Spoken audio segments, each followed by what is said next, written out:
இங்கே வந்திருக்கக்கூடிய அனைத்து கட்சி தலைவர்களுக்கும் பிரதிநிதிகளுக்கும் என்னுடைய நெஞ்சார்ந்த வணக்கத்தை நான் தெரிவித்துக் கொள்ள விரும்புகிறேன்.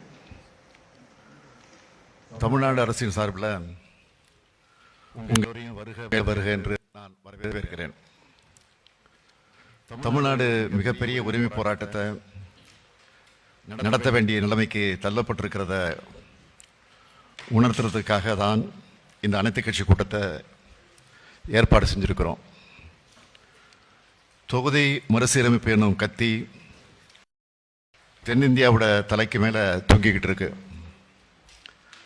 இதனால தமிழ்நாடு கடுமையாக பாதிக்கப்பட்டிருக்கு. இன்னைக்கு தமிழ்நாடு 39 நாடாளுமன்ற இதை குறைக்கிற அபாயம் நெருங்கிக்கிட்டு இருக்கு.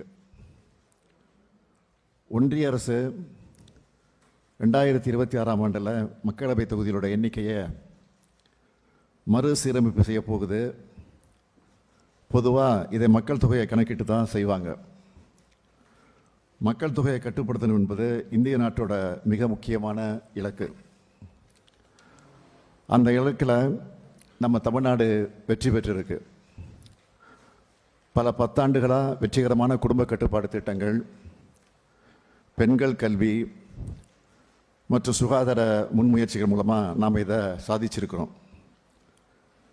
இப்போ இருக்க 543 நாடாளுமன்ற தொகுதிகளில் தொடர்ந்துச்சுன்னா மக்கள் தொகை குறைவாக இருக்கிறதுனால நம்முடைய தொகுதிகளின் எண்ணிக்கை குறைக்கப்பட வாய்ப்பு இருக்குது. தமிழ்நாடு மொத்தமாக 8 மக்களவை இடங்களை இழக்கும்னு சொல்கிறாங்க. அதாவது 39 எம்பிக்கள் கிடைக்க மாட்டாங்க, எம்பிக்கள் தான் இருப்பாங்க. நாடாளுமன்ற தொகுதிகளோட எண்ணிக்கை 848 உயர்த்தப்பட்டு தற்போதைய விகிதாச்சாரத்தின்படி மறுசீரமைப்பு செய்யப்பட்டால் நமக்கு கூடுதலாக 22 தொகுதிகள் கிடைக்கணும். ஆனால் தற்போதைய மக்கள் தொகையின்படி மறுசீரமைப்பு செஞ்சால் 10 தொகுதிகள் தான் கூடுதலாக கிடைக்கும். இதனால் நான் 12 கூடுதல் தொகுதிகளை இழக்க நேரிடும். இந்த 2 முறைகள்லையுமே நமக்கான பிரதிநிதித்துவம் குறைஞ்சு அதிக மக்கள் தொகை கொண்ட மாநிலங்களுக்கு அதிக பிரதிநிதித்துவம் கிடைக்கும். இதனால் நசுக்கப்படும். இது வெறும் உறுப்பினர்களோட எண்ணிக்கையை பற்றின கவலை இல்லை, நம்ம தமிழ்நாட்டோட உரிமை சார்ந்த கவலை. நம்ம தமிழ்நாடு எதிர்கொள்ளவிருக்கக்கூடிய இந்த முக்கியமான பிரச்சனையில் எல்லா அரசியல் கட்சிகள் மற்றும் தலைவர்கள் ஒன்றிணையணும் என்ற வேண்டுகோளை உங்கள் எல்லாரும் முன்னாடியும் நான் வைக்கிறேன். எல்லா கட்சிகளும் கட்சி எல்லைகளை கடந்து குரல் கொடுக்கணும் அப்படின்னு கேட்டுக்கிறேன்.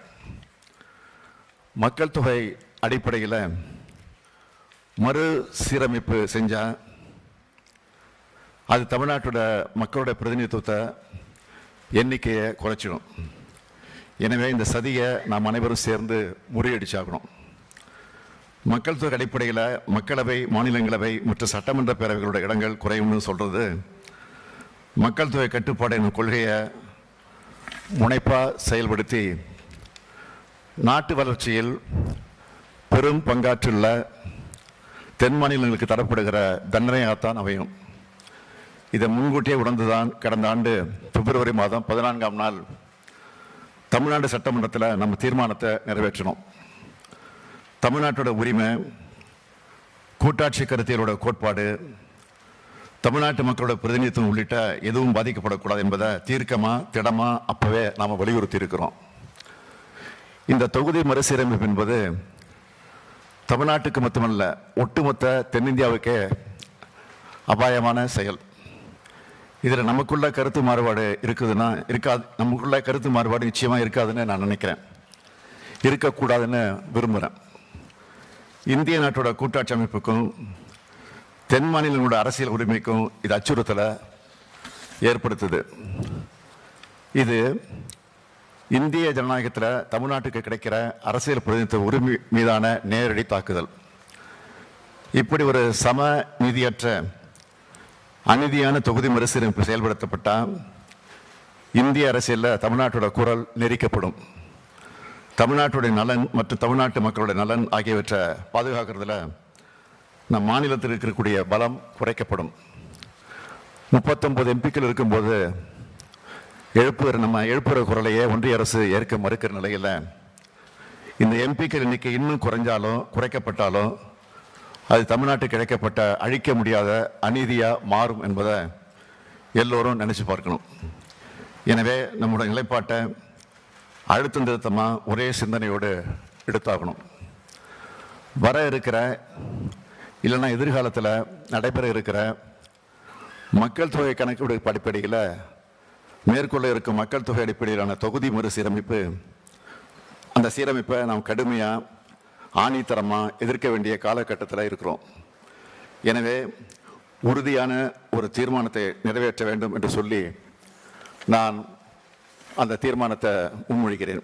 தீர்மானம்: இந்திய நாட்டின் கூட்டாட்சி அமைப்பிற்கும் தமிழ்நாடு மற்றும் தென்னிந்திய மாநிலங்களின் அரசியல் பிரதிநிதித்துவ உரிமைக்கும் மிக பெரும் அச்சுறுத்தலை ஏற்படுத்தக்கூடிய மக்கள் தொகை அடிப்படையிலான நாடாளுமன்ற தொகுதி மறுசீரமைப்பை இந்த அனைத்து கட்சி கூட்டம் ஒருமனதாக கடுமையாக எதிர்க்கிறது.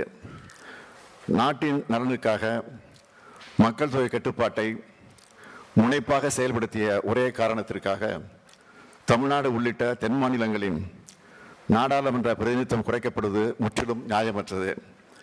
இந்த வகையில் மக்கள் தொகை கட்டுப்பாட்டை அனைத்து மாநிலங்களும் முன்னெடுப்பதை ஊக்குவிக்கும் வகையில் 1971ஆம் ஆண்டு மக்கள் தொகை அடிப்படையிலேயே நாடாளுமன்ற தொகுதியில் தொடர்ந்து வரையறுக்கப்படும் என்று கடந்த 2000 ஆண்டில் அன்றைய பிரதமர் அவர்கள் உறுதியளித்தவாறு தற்போதும் இந்த வரையறை 2026 மேலும் 30 ஆண்டுகளுக்கு நீட்டிக்கப்படும் என்று மாண்புமிகு பிரதமர் அவர்கள் நாடாளுமன்றத்தில் உறுதி அளிக்க வேண்டும். மேலும் நாடாளுமன்றத்தில் தற்போதைய உறுப்பினர் எண்ணிக்கை உயர்த்தப்படும் பட்சத்தில் 1971ஆம் ஆண்டு மக்கள் தொகை அடிப்படையில் தற்போது நாடாளுமன்றத்தின் இரு வகைகளிலும் மாநிலங்களுக்கிடையே எந்த விகிதத்தில் தொகுதியின் எண்ணிக்கை உள்ளனவோ அதே விகிதத்தில் தமிழ்நாடு உள்ளிட்ட தென் மாநில தொகுதியின் எண்ணிக்கையை உயர்த்துவதற்கு தேவையான அரசியல் சட்ட திருத்தத்தை மேற்கொள்ள வேண்டும் என ஒன்றிய அரசை இந்த அனைத்து கட்சி கூட்டம் வலியுறுத்துகிறது. தொகுதி மறுசீரமைப்புக்கு தமிழ்நாடு எதிரானதாக இல்லை என்றும், அதே சமயம் கடந்த 50 ஆண்டுகளாக சமூக பொருளாதார நலத்திட்டங்களை சிறப்புற செயல்படுத்தியதற்கான தண்டனையாக தொகுதி மறுசீரமைப்பு அமைந்துவிடக்கூடாது எனவும் அனைத்து கட்சி கூட்டம் வலியுறுத்துகிறது. இக்கோரிக்கைகளை தமிழ்நாட்டின் குறைந்தபட்ச கோரிக்கைகளாக அனைத்து கட்சி கூட்டம் முன்வைக்கிறது. இக்கோரிக்கைகளையும் அவை சார்ந்த போராட்டத்தை முன்னெடுத்து செல்லவும், மக்கள் மத்தியில் இப்பிரச்சனை குறித்த விழிப்புணர்வை ஏற்படுத்திடவும் தமிழ்நாடு உள்ளிட்ட தென் மாநிலங்களிலிருந்து நாடாளுமன்ற உறுப்பினர்களை கொண்ட கட்சிகளின் பிரதிநிதிகள் அடங்கிய கூட்டு நடவடிக்கை குழு ஒன்றை அமைத்திடவும், அதற்கான முறையான அழைப்பை மேற்படி கட்சிகளுக்கு அனுப்பி வைக்கவும் இக்கூட்டம் தீர்மானிக்கிறது. இந்த தீர்மானத்தின் மீதான உங்களுடைய கருத்தை அனைத்து கட்சி தலைவர்களும் பதிவு செய்ய வேண்டும் என்று கேட்டுக்கொள்கிறேன். மீண்டும் உங்கள் எல்லோருக்கும் என்னுடைய மனமார்ந்த நன்றியை தெரிவிச்சுக்கிறேன். நன்றி, வணக்கம். உடனுக்குடன் செய்திகளை தெரிந்து கொள்ள சன் நியூஸ் பெல் ஐகானை கிளிக் பண்ணுங்க.